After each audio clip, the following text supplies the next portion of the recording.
The Call of Duty series has become one of the leading series dealing with warfare. Making its debut in October of 2003, Call of Duty mimicked that of Medal of Honor and took gamers back to the era that was World War II, with the exception of Call of Duty 4 Modern Warfare, which was set in the present day. But with Call of Duty World at War, it was time to take the gamers back to the past where the series took off. I am Killzone, and this is a review of Call of Duty World at War. Call of Duty is a first-person shooter developed by Treyarch, an American video game developer company, founded in 1996 by Peter Ekman and Dugan Kuzlu, later acquired by its publisher Activision for Microsoft Windows, PlayStation 3, the Nintendo Wii, and Xbox 360. The game is based on an enhanced version of the Call of Duty 4 game engine developed by Infinity Ward, with increased development on audio and visual effects. The game was released in North America on November 11, 2008. The game focuses on the initial battles of World War II in the Pacific and Eastern Europe, involving the United States, the Empire of Japan, the Soviet Union, and Nazi Germany. It is told from the perspective of Marine Raider Private Miller and Red Army Soldier Private Dmitry Petrenko, and is based on several historical battles.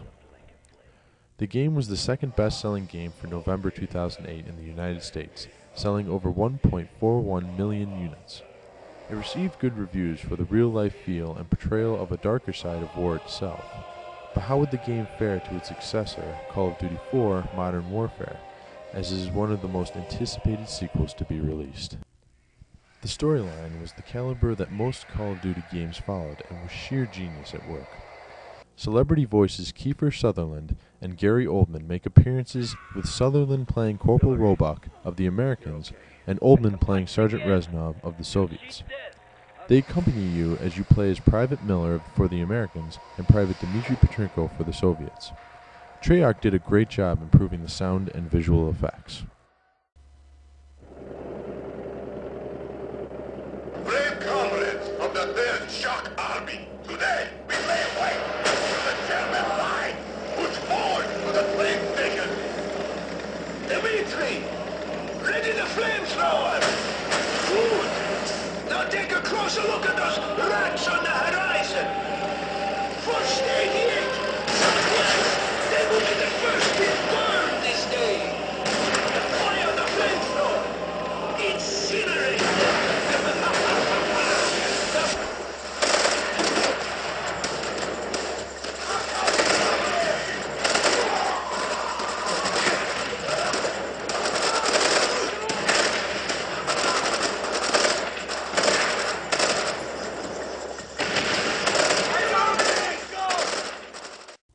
The game takes you through 15 levels, starting with the Americans and finishing with the Soviets.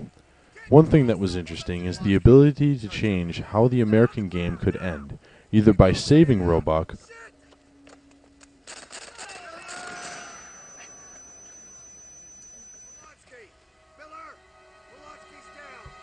or watching him be killed.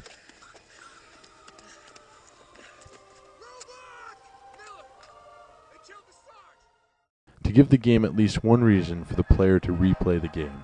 All in all, the story was well put together, and the addition of tanks and a board where you man the guns of a B-17 Fortress helps add to Modern Warfare's idea where they had you blowing shit away in the seat of an AC-130 Spectre gunship. However, the script may have lacked in some areas of the game, like hearing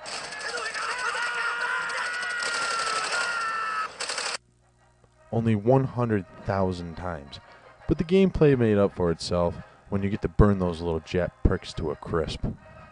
There are a few levels where the game seemed a little overkillish, mainly when facing Japan, as bunzai traps seem to be common throughout the game for the Americans. But to top it off, the horrible idea of how grenades could pop up at any time. To make it even worse, the fading icon that tells you whether or not you're close to a grenade to where you could pick it up and lob it back. The problem lies where if you were running at a dead sprint and all of a sudden the grenade icon began to appear. Because you were running directly at the grenade, by the time you stop to back up, it's too late. Boom, you're dead. Running past it doesn't seem to be a good option, but a better one. Yeah, run through the grenade instead of away from it. where you may just take some damage, but hell, who cares, because you have about 20 Nazis or gooks blasting away at you anyway. So what's the point, really, unless your reaction time is that of a fly? Even more annoying is trying to pick one of those fuckers up. Unless you're on top of the grenade exactly, you may accidentally pull out your own grenade, which, why the hell they made it the same button is beyond me. And you die because you're so close that there's not enough time to run away from it. Another problem is the loose controls of the Banzai soldiers happen to get you. You have to click the right button at the exact moment it prompts you, or you get to watch yourself fade into eternal black. It gets even more aggravating if you get far but never hit a checkpoint, and one of those assholes kills you, and you get to start all the way back from the last checkpoint. That's pretty much it for the campaign's perspective. The best thing I found was the Nazi zombie game you get at the end, which, unless you have a friend to play along with, don't bother. New downloadable content upped the ante for this game, featuring new zombie levels where teamwork is a must, and multiplayer maps creating new areas to blow opponents away. Speaking of multiplayer, most believe it was a nice try, but definitely not as good as Modern Warfare. The guns, probably to add the reality of it, shake a lot when firing, making it hard to hit faraway targets. Also, for God's sake, makers, get rid of Juggernaut, Last Stand, and Martyrdom.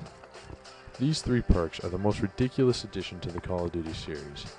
Juggernaut gives a player more life, which, come on, if you're shot in the head or chest with a shotgun, you won't be able to walk away from it just because you happen to have a little bit more life than the norm. Last Stand is just as it sounds.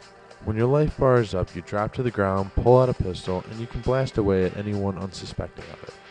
Again, I use the example, if you're shot in the chest with a shotgun, you will not drop down, pull out a pistol, and start to fire back. Not only is it annoying enough, but to add the cherry to this shit cake, if you happen to be killed by this asshole, someone else on your team can come along, take the kill from you, and add the points to their score instead of yours. Something positive about the point system, though, is how they added the 4, 6, and 8 points to the system. So now, if you get more points if you do all the work, and some asshole steals your kill.